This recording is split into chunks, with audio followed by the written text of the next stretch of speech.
Salut, c'est Benjamin, bienvenue dans le 5e épisode des vlogs de mon entreprise.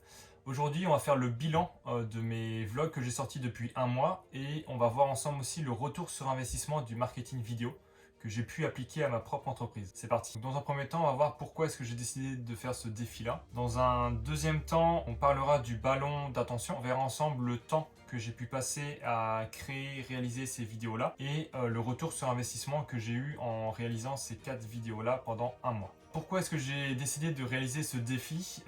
Donc moi je suis des entrepreneurs sur YouTube, sur les réseaux sociaux. Et il y a un entrepreneur qui s'appelle Antoine BM qui s'est mis en fait à réaliser des vlogs pour son entreprise où il nous montrait les coulisses de son entreprise. Et donc du coup quand j'ai vu ces vidéos, j'ai trouvé ça hyper intéressant de pouvoir voir les coulisses de comment est-ce qu'il travaillait, comment il préparait ses formations, etc.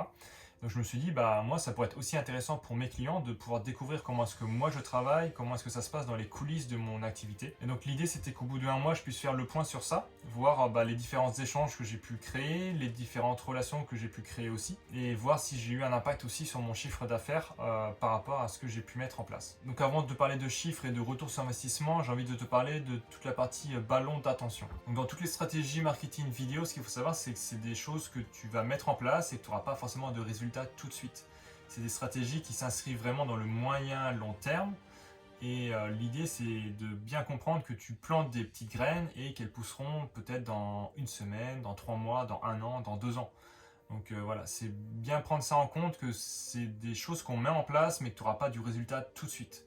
Ça, c'est des choses que j'insiste vraiment avec mes clients. Des fois, ils ont un petit peu de mal à comprendre avec ça. Ils veulent du retour sur investissement tout de suite. Pour pouvoir t'illustrer ça un peu plus en détail, je t'ai fait un schéma qu'on appelle en fait le ballon d'attention. Par rapport à tout ce que toi, tu vas mettre en place dans ta communication, faut bien que tu aies ce schéma-là en tête pour bien comprendre que tout ce que tu vas mettre en action en place, toutes les publications que tu vas faire sur les réseaux sociaux, que ce soit en vidéo, en photo, en blog, c'est des choses c'est vraiment des graines que tu plantes et qui pousseront plus tard, quoi. Donc l'idée c'est que à la base, quand je vais créer mes premières vidéos qui montrent mes coulisses, je vais avoir des inconnus en fait, qui m'ont jamais vu, qui m'ont jamais entendu de nulle part, qui vont commencer à me découvrir en fait. Donc ils vont voir peut-être une publication, une vidéo que j'ai pu créer. Donc là, ils découvrent mon nom, ils découvrent ma marque. Si ensuite ils regardent la vidéo, ils voient aussi comment ça se passe dans mes coulisses, quelles sont mes valeurs, quels sont mes clients, etc.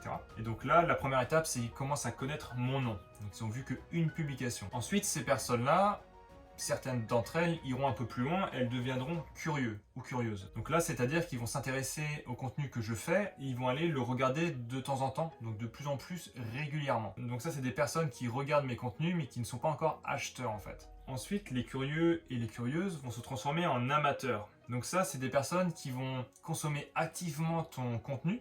Donc si je sors une vidéo toutes les semaines, ils vont peut-être regarder chaque vidéo toutes les semaines. Et ça, c'est ce qu'on appelle la majorité silencieuse. C'est-à-dire que c'est des personnes qui vont regarder ton contenu, qui vont s'y intéresser, qui vont le regarder assez régulièrement, mais qui ne vont pas liker, ils ne vont pas commenter, ils ne vont pas acheter tes produits. Donc ça, c'est la majorité silencieuse. Donc celle-ci, pour certaines personnes, ça peut durer assez longtemps. Moi, par exemple, le coach que j'ai pris avec qui je travaille maintenant dans mon activité, donc il a une chaîne YouTube, j'ai suivi ses tutos pour apprendre à faire du montage vidéo. Donc ça, c'est du contenu que je consommais activement. Je ne commentais pas, je ne likais pas ses vidéos. J'ai acheté une de ses formations au bout de 2 ans. Pendant 2 ans, j'ai consommé son contenu et j'ai rien acheté. Voilà, donc c'est bien à prendre en compte. Ensuite, les amateurs, ils deviennent des adeptes. Donc ça, c'est vraiment ton audience de fans. Donc l'audience de fans, c'est des personnes qui consomment activement ton contenu, qui le commentent, qui le like, qui le partagent, qui peuvent même aussi acheter tes produits. Donc ça, c'est vraiment ce que tu cherches à atteindre, tout ce que tu crées dans ton activité au niveau de ta communication, etc. C'est ça, c'est ce que tu souhaites atteindre à terme en fait. C'est d'avoir vraiment une communauté, quoi. Une communauté de fans, de gens qui te suivent, qui adorent ce que tu fais, qui commentent, qui like et qui achètent aussi tes produits. Et ensuite, ces personnes-là, certaines de ces personnes-là vont en fait au fur et à mesure se désintéresser de ta marque, de ce que tu fais. Et donc ça, ce parcours-là, si tu le regardes bien, c'est le parcours que toi tu as pu aussi avoir pour certaines marques en fait. À la base, c'est que tu étais inconnu, tu as commencé à connaître le nom, tu t'es intéressé, tu as regardé de plus en plus de contenu et puis là tu as fini par en fait acheter un produit chez cette personne-là. Ça veut dire qu'il y a du temps qui va se passer entre tout ça.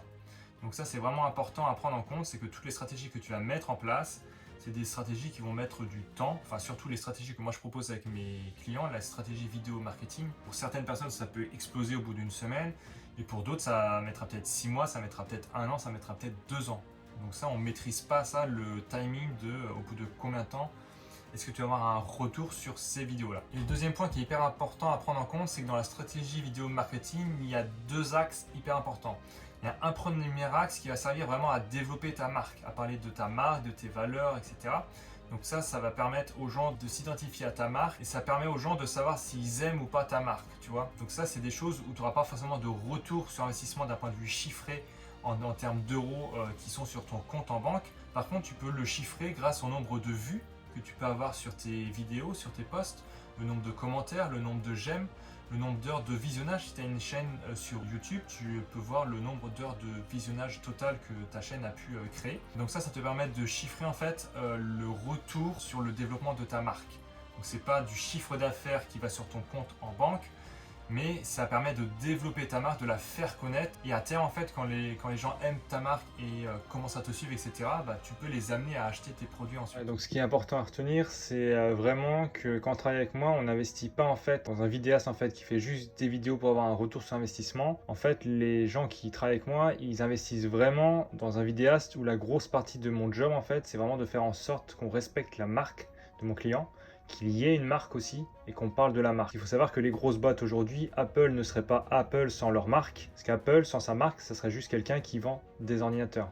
Un exemple plus concret pour que ça te parle un peu plus, c'est de se poser la question de quel est le retour sur investissement de ta mère. Tu ne peux pas calculer le retour sur investissement de ta mère, c'est ça la vraie réponse, parce qu'en fait ta mère c'est comme une marque. En fait elle t'a développé, elle a fait qui tu es, elle a fait où tu es maintenant dans ta vie. Peut-être que ta mère elle t'a fait tel ou tel traumatisme qui t'a permis d'avoir tel talent. Peut-être qu'elle t'a fait tel truc qui n'est pas un traumatisme et qui t'a permis de faire telle chose. Donc ta mère n'a pas de retour sur un investissement du genre c'est elle qui te fait gagner 1000 euros par mois. Par contre, c'est elle qui t'a mis dans la position de pouvoir gagner 1000 euros par mois. Donc ça, cet exemple, c'est un exemple qui peut être très concret et très parlant quand on parle de vraiment qu'est-ce que c'est de développer la marque. Et donc le deuxième point aussi, c'est la partie vente grâce à la vidéo.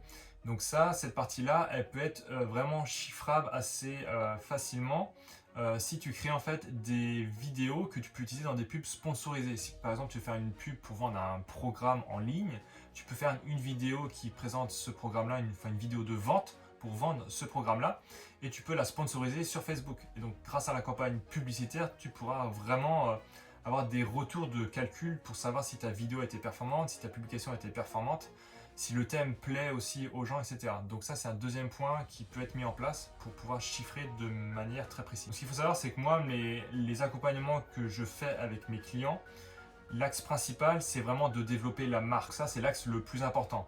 Donc ça, c'est grâce à tout ce qu'on va mettre en place pour expliquer la marque, expliquer comment est-ce qu'on fonctionne, que après les gens vont s'imprégner de cette marque-là, ils vont aimer ou pas aimer. Ça va ramener des clients qui seront ciblés, qui seront intéressés par la marque et là ensuite ça va pouvoir créer des ventes et le client pourra avoir du retour sur investissement. Et voilà, mais c'est bien à prendre en compte. L'objectif principal des stratégies vidéo marketing, c'est de développer la marque, de faire connaître la marque et d'amener des clients à mon client. Quand j'ai lancé ce défi-là, donc moi mon objectif principal c'était de pouvoir me faire découvrir, donc découvrir ma marque, découvrir qui je suis derrière l'écran, de me voir en action et de me voir aussi comment est-ce que je travaille, mes valeurs et de pouvoir voir aussi des cas concrets de clients que j'ai pu accompagner pour qu'ils voient vraiment concrètement comment ça se passe en accompagnement avec moi, quelles sont les différentes choses qu'on met en place et qu'est-ce qu'on peut attendre aussi en termes de retour clients, etc. Donc du coup j'ai créé 4 vidéos, une vidéo par semaine. Donc la première, j'ai présenté les coulisses de mon activité, c'était une vidéo qui faisait à peu près 30 minutes. Ensuite j'ai créé une vidéo où j'ai expliqué comment j'ai créé une publicité vidéo de yoga pour une cliente. Donc ça c'était un cas concret d'une cliente que j'ai accompagnée. Ensuite, j'ai créé une vidéo qui a expliqué un rêve que j'ai réussi à réaliser. Et la 4e vidéo, c'est une vidéo qui présentait mes 2 types d'accompagnement. Donc accompagnement pour les solopreneurs et les accompagnements pour les entrepreneurs qui sont déjà très bien lancés dans leur activité. Qu'est-ce que ça m'a apporté? Alors moi, ce que j'ai remarqué déjà, c'est que j'ai eu beaucoup plus d'interactions en créant ces vidéos-là. En termes de vues, donc en général, les posts que je faisais avant, pourtant qu'il y avait de la vidéo, c'était des extraits de témoignages clients, je tournais entre 50 à 100 vues par post. Donc là en moyenne je suis à entre 300 à 500 vues par post. Donc je sens qu'il y a plus d'interaction. Il y a eu plus de commentaires, plus de j'aime, plus de partages aussi. Donc ça c'est des choses que je remarque. Donc ça c'est plutôt intéressant parce que ça veut dire que ce que je mets en place ça intéresse les gens et ça permet à développer ma marque et à me faire connaître. Donc ça, cet objectif-là, il est rempli. Donc ce qui est intéressant aussi, c'est que ça m'a permis d'engager des conversations avec des personnes avec qui je parlais pas ou peu. Par exemple, au coworking, il y a une personne avec qui je parlais peu en fait, et le fait qu'elle ait vu mes vidéos, ça a créé comme un déclic quoi. Et du coup, on échange plus régulièrement ensemble depuis que j'ai créé ces vidéos-là. Ce qui est intéressant aussi, c'est de pouvoir avoir un support vidéo pour pouvoir éduquer mes prospects. Parce que du coup, j'ai eu un contact client par mail d'une personne qui souhaitait que je lui fasse un montage vidéo de choses qu'elle avait déjà filmées, que je fasse le montage vidéo pour son entreprise. Donc je lui ai expliqué comment est-ce que moi je fonctionnais, que du coup moi je fonctionnais sous forme d'accompagnement. Donc ça m'a permis en fait de la renvoyer vers ces vidéos-là qui lui expliquent vraiment comment est-ce que moi je fonctionne. Donc ça c'était plutôt intéressant d'avoir ces supports-là qui, une fois qu'ils sont créés, en fait j'ai plus qu'à les envoyer aux clients. Donc je passe moins de temps à leur expliquer. Je passe moins de temps à leur répondre par mail. Voilà, donc c'est vraiment du temps que je vais économiser et surtout c'est des vidéos qui sont très complètes et donc du coup les personnes qui sont vraiment intéressées, elles ont vraiment énormément de détails. Ce qui était intéressant, c'est que j'ai eu pas mal de retours aussi de ma famille, donc ça c'était plutôt cool de pouvoir me rendre compte en fait que ma famille, mes amis proches puissent découvrir comment est-ce que je fonctionne et donc ça permet aussi de pouvoir échanger en fait sur mon activité plus facilement aussi avec mes proches. Donc ça c'était un bon point que j'ai bien apprécié. J'ai calculé à peu près tout le temps que j'ai pu passer, donc sur ces 4 vidéos là j'ai passé à peu près, 4 vidéos là plus celle que je suis en train de tourner, donc on sera à 5 vidéos. Donc j'ai passé environ 5 heures par vidéo entre la préparation, le montage, la mise en ligne. Donc ça c'est du temps à passer, c'est clair, c'est de l'investissement aussi, mais comme je vous ai dit, c'est vraiment de l'investissement que je fais sur le moyen long terme. Donc certes c'est 5 heures par vidéo que je prends par semaine, mais avec à terme du développement de la marque et à plus long terme des retours sur investissement aussi grâce à des clients qui vont me découvrir par ces vidéos-là, qui vont me contacter et qui vont vouloir aussi travailler ensuite avec moi. Voilà, donc si je faisais un bilan plus global de tout ça, je suis super content d'avoir lancé ce projet-là, de lancer une vidéo par semaine. Moi, je prends beaucoup de plaisir à les faire, à vous partager ce que je fais chaque semaine. Je vais continuer à faire ce format-là, ce qui est hyper intéressant et j'ai encore plein de choses à vous raconter. Donc si vous avez envie d'en savoir plus, de découvrir les différents accompagnements que je vais faire sur différents sujets différents, je vous invite à vous abonner sous la vidéo. Il y a un bouton s'abonner, vous pouvez activer la petite cloche aussi pour recevoir toutes les notifications. N'hésite pas à t'abonner sous la vidéo.